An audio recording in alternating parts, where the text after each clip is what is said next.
Oke, Assalamualaikum warahmatullahi wabarakatuh. Ya, kita masuk ke bab usaha dan energi ya. Langsung saja kan Ibu jelaskan.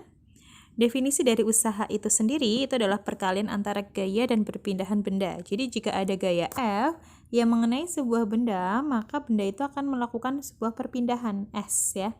Disimpulkan dalam persamaan W sama dengan F kali S. F-nya adalah gaya, S-nya adalah perpindahan. Nah, terdapat dua persyaratan khusus mengenai definisi usaha dalam fisika ya. Yang pertama, gaya yang diberikan pada benda haruslah menyebabkan benda tersebut melakukan perpindahan ya. Itu yang pertama. Yang kedua, agar suatu gaya dapat melakukan usaha pada benda, gaya tersebut harus memiliki komponen arah yang paralel atau sejajar dengan arah perpindahannya ya. Jadi arahnya gaya itu harus sejajar dengan arah perpindahan. Maka dia bisa mendapatkan usaha itu sendiri. Oke, contoh dari penerapannya, di sini ada sebuah benda yang masanya adalah 8 kg, ditarik dengan gaya 100 Newton pada bidang kasar dengan koefisien gesekan kinetik adalah 0,1. Nah, di sini F-nya dia membentuk sudut 37 derajat ya di sini.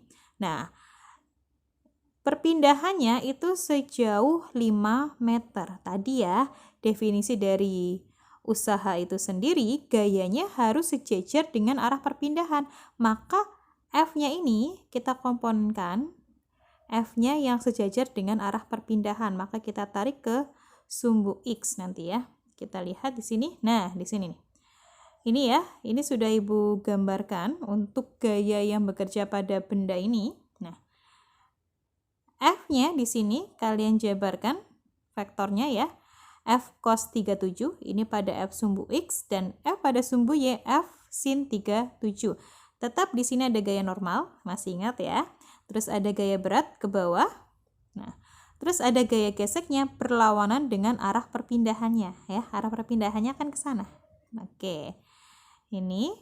Nah, yang ditanyakan di sini adalah gaya tarik, gaya gesek, gaya gravitasi, dan usaha total. Yang pertama, gaya tarik tidak sejajar dengan perpindahan.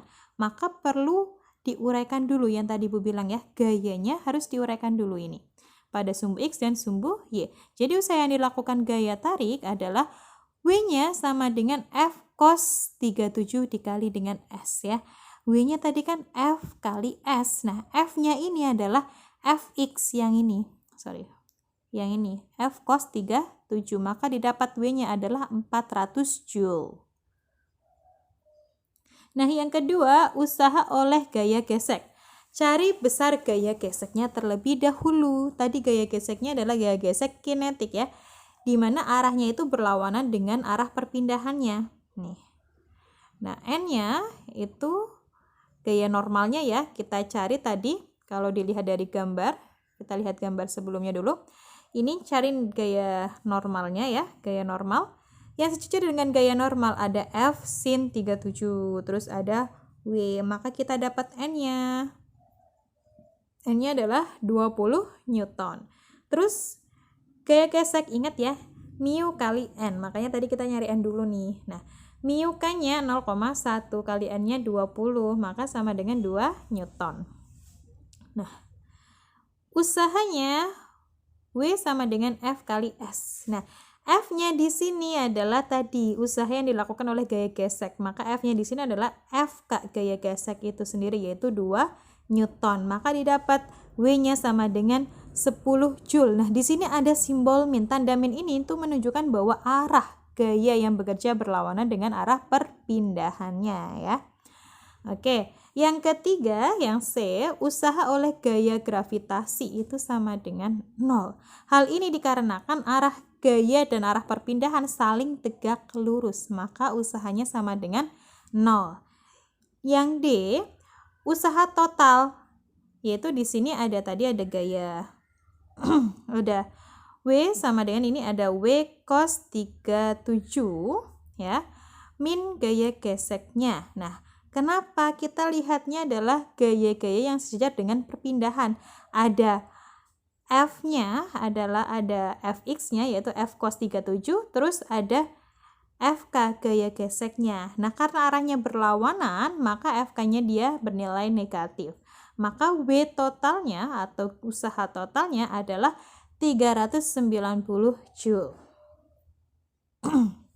Oke, tadi kita udah membahas usaha, sekarang kita masuk ke hukum kekalan energi mekanik ya. Nah, energi mekanik awal dan akhir suatu benda itu selalu bernilai sama ya.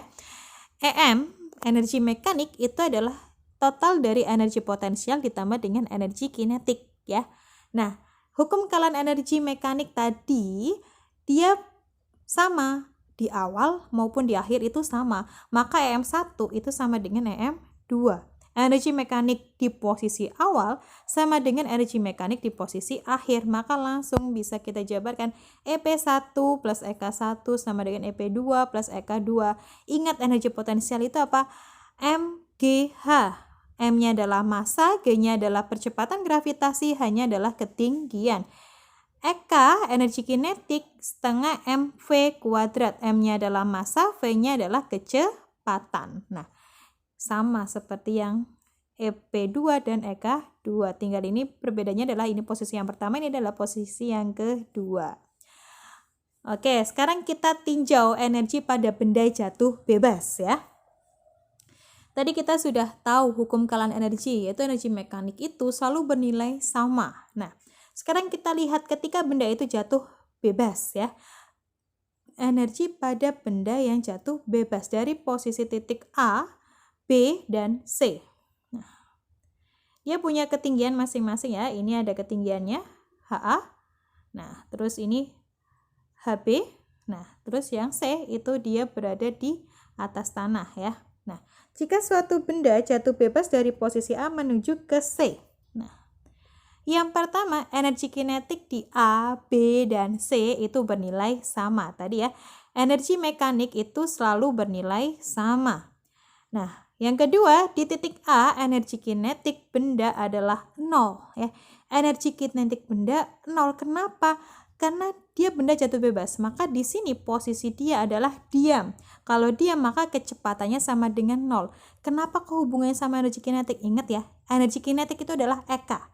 EK sama dengan setengah mv kuadrat. Nah, kalau dia diam, maka V-nya sama dengan 0, maka EK-nya sama dengan 0. Nah, kemudian energi potensial benda bernilai maksimum. Nah, kenapa energi potensialnya maksimum?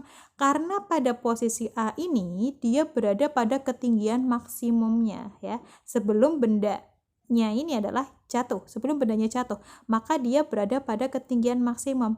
Nah, energi potensial tadi apa? Mg kali H, yang berpengaruh adalah ketinggiannya. Nah, kalau ketinggiannya maksimum, maka energi potensialnya dia bernilai maksimum. Oke. Terus yang ketiga, dari A ke B ke C, energi potensial semakin berkurang. Kenapa? Karena ketinggiannya semakin berkurang. Dari ketinggian maksimum, terus dia kemudian jatuh. Ketinggiannya makin kecil ya. Terus dia ke titik C ini. Nah, saat di titik C, maka dia tidak punya lagi ketinggian ya. Maka energi potensialnya adalah minimum ya. Dan energi kinetiknya semakin bertambah. Kenapa semakin bertambah? Kamu bayangin aja ketika kamu menjatuhkan sebuah batu atau sebuah benda. Dari tadinya diam, terus dia semakin cepat sampai jatuh ke lantai ya, maka benda itu mempunyai kecepatan yang semakin besar. Kalau kecepatannya semakin besar, maka energi kinetiknya semakin bertambah. Paham ya? Nah, oke.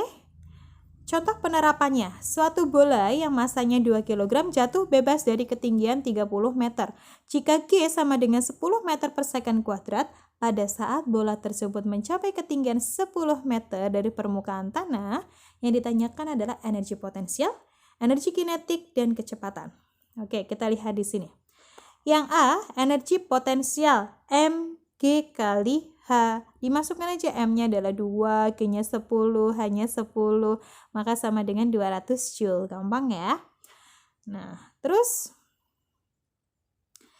yang B, energi kinetiknya. Nah, kita lihat di sini, kita pakai hukum kekalan energi ya. Pada posisi A, B, dan C. Nilai EK1 sama dengan 0 ya. Karena EK1 ini pada posisi A ya. Karena kecepatannya sama dengan 0, maka EK1-nya sama dengan 0. Maka kita langsung dapat MGH1. MGH1 itu adalah punyanya EP1 sama dengan EP2, MGH2, terus EK2. Yang ditanyakan adalah energi kinetik ini, yang kedua ya. Nah, terus kita masukkan angkanya. Nah, maka kita dapat EK2-nya adalah 400 Joule ya. Terus yang C. Kecepatannya berapa? Langsung saja EK-nya sudah dapat tuh 400 Joule, maka langsung dimasukkan setengah mv kuadrat, M-nya 2, V-nya kita dapat 20 meter per second.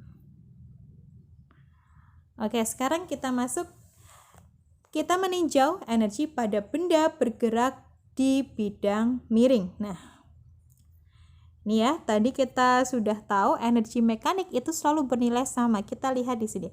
Ketika dia berada di atas bidang miring, ini ya, di ujung bidang miringnya, energi potensial bernilai maksimum karena dia berada pada ketinggian nih yang maksimum ya.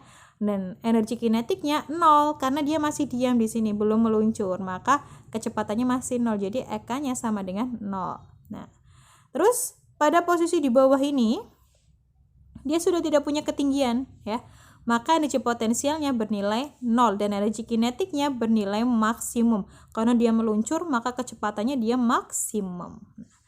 Maka dari dua kasus ini kita dapat energi mekaniknya adalah sama ya.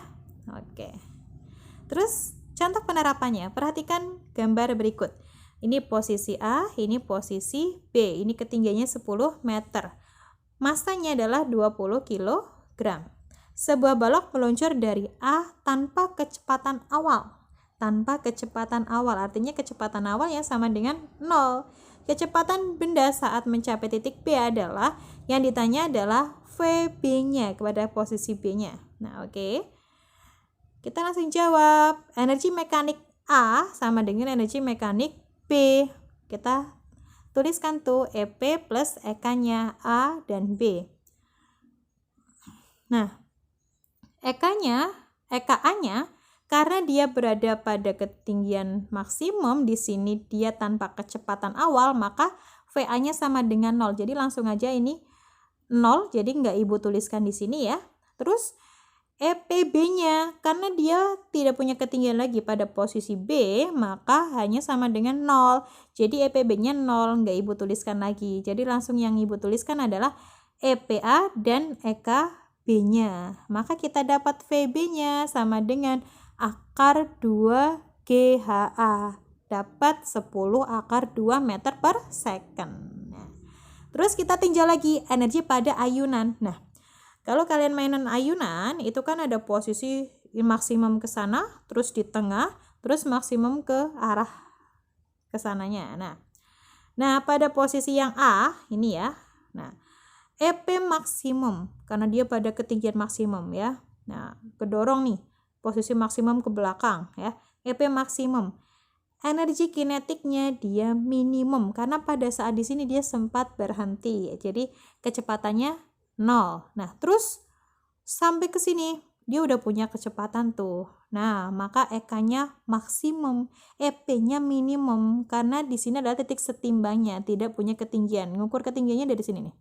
Nah, dia punya ketinggian, sedangkan ini kan dia tidak. Nah, terus pada posisi B, EP-nya maksimum lagi, dia punya ketinggian kan. Nah, EK-nya minimum karena dia udah pol, kecepatannya 0, terus dia akan balik lagi ke sini, ya enggak? Paham ya? Nah, sama seperti yang di A, dia udah mentok ke sini, maka kecepatannya sama dengan 0, terus dia akan balik lagi. Dia punya kecepatan lagi, jadi kecepatan maksimumnya itu berada pada titik kesetimbangannya, yaitu pada titik 0 ini. Paham ya? Nah, energi mekanik di titik A, O, dan B sama ya. Sama, energi mekaniknya itu sama. A, di posisi A, di posisi O, dan posisi B. Oke, kita masuk ke contoh penerapannya. Perhatikan ilustrasi di bawah ini, ayunan yang tadi ya. Nah, Ketinggiannya 40 cm. Seorang anak bermain ayunan seperti pada gambar di atas. Jika ayunan bergerak dari titik A tanpa kecepatan awal, maka kecepatan awal di A-nya itu sama dengan 0. Tentukan kecepatan ayunan di titik O, ini di sini ya. Kecepatannya berapa? Nah, kita langsung aja EMA sama dengan EMO ya. Energi mekaniknya kan bernilai sama. Maka kita dapat, karena tadi kecepatan awalnya 0, maka EKA-nya sama dengan 0. Nah, terus pada posisi O, EP-nya minimum, maka EPO-nya adalah 0. Maka kita dapat langsung EPA sama dengan EKO. Nah, didapat VO-nya sama dengan akar 2 GHA, maka dapat akar 6 meter per second. Paham ya? Nah, sekarang tinjauan energi pada lintasan lengkung ya. Perhatikan industri benda bermassa 2 kg meluncur di bidang licin ya, bidangnya licin di sini. Nah, ini kecepatan benda saat mencapai dasar bidang. Dasar bidang berarti di sini ya adalah, nah kita jawab EMA sama dengan EMB. Nah, kita gambarkan ini adalah titik A, ini titik B. Nah, EKA-nya karena dia posisi maksimum, maka di sini kecepatannya 0, maka EKA-nya sama dengan 0.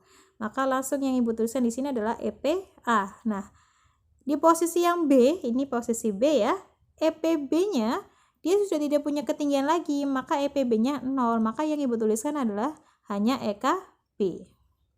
Maka kita dapat kecepatan benda saat di dasar bidang adalah VB-nya sama dengan 2 akar 10 meter per second.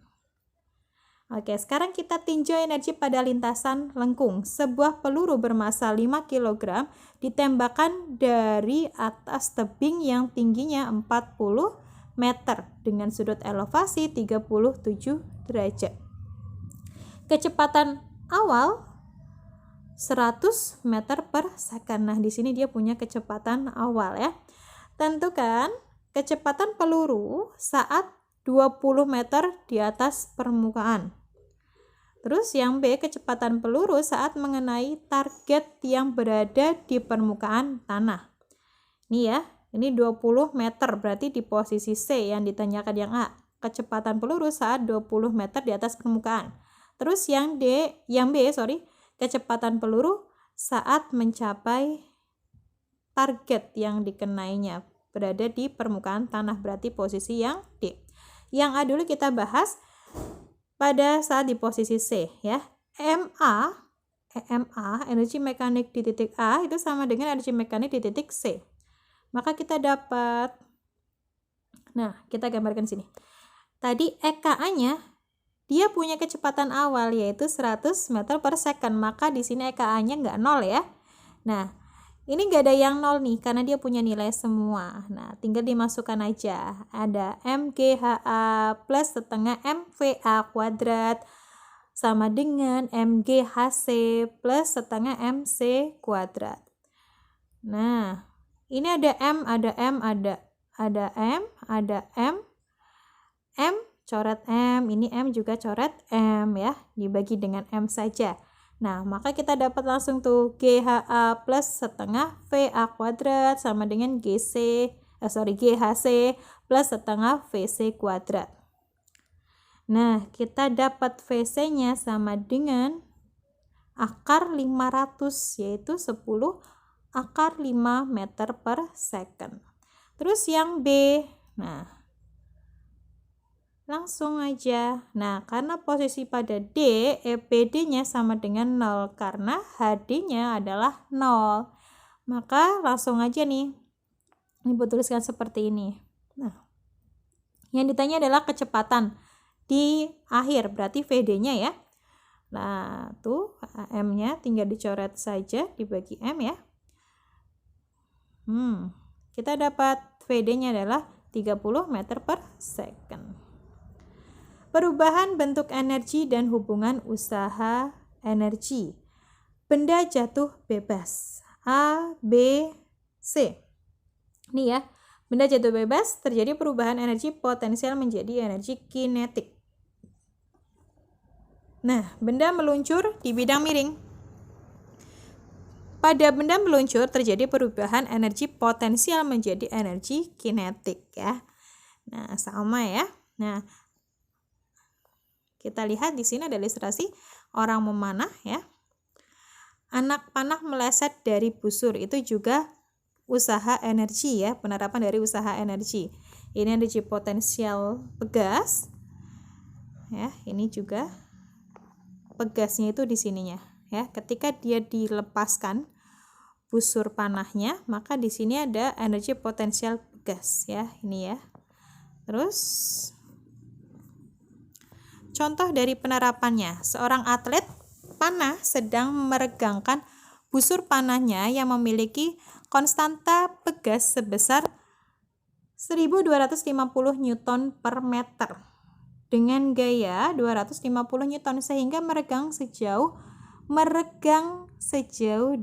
cm dari posisi semula. Bila diketahui massa anak panah itu adalah 500 gram, maka besar kecepatan meleset anak panah saat busur dilepaskan adalah ini ya, energi potensial pegas berubah menjadi energi kinetik ya.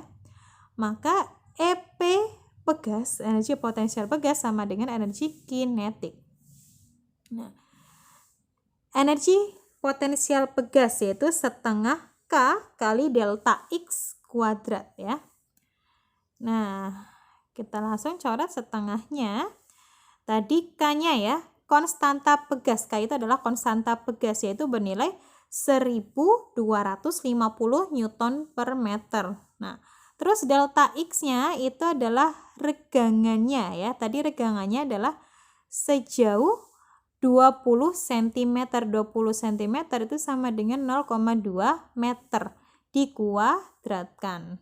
Nah, terus M masanya tadi berapa? 500 gram ya. 500 gram itu berarti 0,5 kilogram. Nah, terus kecepatannya yang kita cari, maka kita dapat kecepatannya adalah 10 meter per second. Nah, terus penerapan yang keempat yaitu pembangkit listrik mikrohidro dan PLTA. Air terjun memiliki energi potensial gravitasi. Saat air mengalir, energi potensial berubah menjadi energi kinetik ya.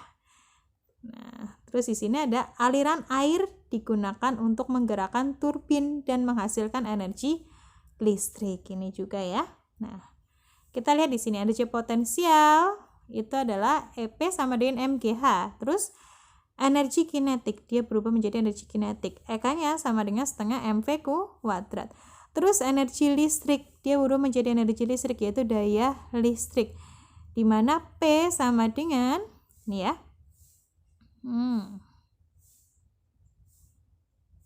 Efisiensinya ini adalah efisiensi.